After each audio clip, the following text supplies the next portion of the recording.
Did you know Zenless Zone Zero hides a ton of little systems and mechanics that the game never really explains? Some of these can save you resources, boost your damage, or just make things way easier. Let's go over a few hidden things in ZZZ that you might not know about. Now, first off, inside the character menu, there's a section called Special Training. This is where you can see recommended disc drives for each character. These are fairy suggestions, but they're actually pretty accurate, even showing what you should equip in slot 4, 5, and 6. The key thing to remember is that these are just suggestions, but they're great if you don't want to exit the game to go to the internet and Google some build guides. Alright. Another detail here, you can see exactly how many resources you need to reach your current plan goal. For example, I'm using the plan to outstanding, which recommends everything at level 11 and core 7. So the resources listed here show exactly what I need to hit that benchmark. It's a great way to track your upgrade materials and plan your farming more efficiently. And now moving on to the team selection screen, we have a quick config.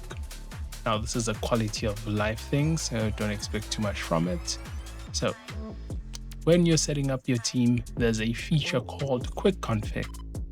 If you switch it on, you can select multiple agents at once instead of adding them one by one. It's a small quality of life feature, but it saves you time when swapping teams. Next we have the bootcamp, and there we have the free leveling. Now, if you're running low on resources to level up your agent, there's actually a place in HIA called the Bootcamp where you can send agents to train for free.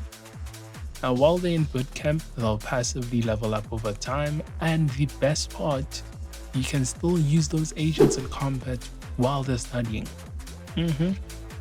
So you're basically getting free XP without losing your favorite characters for missions. And moving on, we have our Bangboos. Now, Bangboos are way more powerful than most people realize. Each Bangboo has at least 2 skills, and most S-rank Bamboos actually have 3. Skill A is their active ability. This could be damage, anomaly buildup, healing, or buffing your agents. Now, skill B, on the other hand, needs certain conditions in order to be active. Usually, it would be requiring characters of a certain type. Example, sometimes it would need you to have 2 or more characters of the same attribute, or sometimes it'll want 2 or more characters of the same faction. But in terms of the different abilities that the skill brings in, it's the same as skill A, which is it's the same as their active ability. And then we have skill C. Skill C usually will be one of 2 things. It's either going to be more damage during a chain attack for your Bangboo. Actually, now that I think about it, I think that's the only one that you'll find. Yeah, that's right. So some Bangboos also offer hidden synergy bonus like boosting specific damage types or anomaly triggers.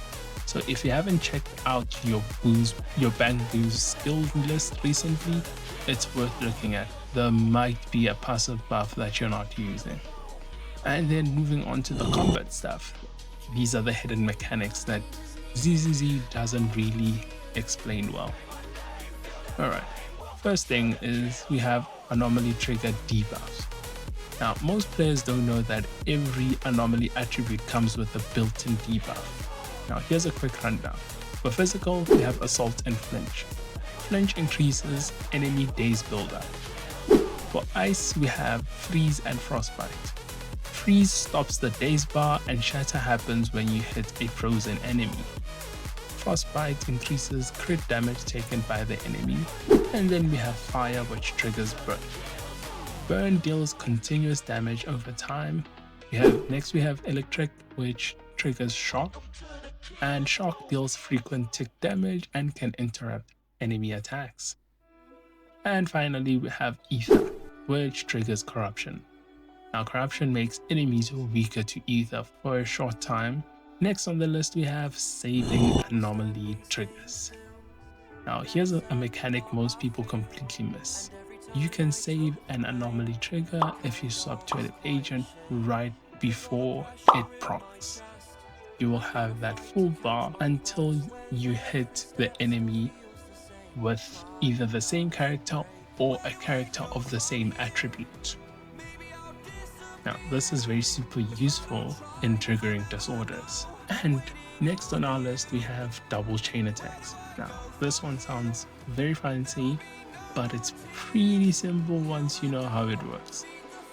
So, when you stun an enemy and trigger a chain attack, then swap to your next agent before it finishes. Cancel the chain attack, then switch back to the first agent that triggered this chain attack. Use an EX, and that EX will trigger a second chain, which you can then use to swap to your DPS. And everything that I just described is what we call a double chain attack. Now, characters that benefit the most from this are Evelyn and Alan. But basically, most of your DPSs will benefit from this as it gives them a window to do more damage during the stun window. And then next on the list, we have chain attack cancelling. You can actually cut a chain attack animation early by swapping characters before they finish their animation. Now, this doesn't only apply to chain attacks, but it also applies to any animation that is done off-field. So sometimes when you're using characters that do a lot of off-field damage, just pay attention to whether the character has actually finished their animation, because you can swap back to the character. The game will not prevent you from stopping a character's animation if you swap to them. An example of this is Yuzuha and Alice. For Alice, if you do her advanced basic attack, a hold basic attack, you can swap her off-field before she deals her final blow, which does the most damage. So, depending on your team, you sometimes do want to get that final blow and trigger those disorders. Pay attention to your characters and whether they've finished their animations before you swap into them. It might make a difference in your fights. And that's a bunch of hidden stuff in Zenless Zone Zero you might have not noticed. If you found something new here, drop a comment with your own secret tip. I'd love to feature community discoveries in the video. Hit that like button if you learned something new, and subscribe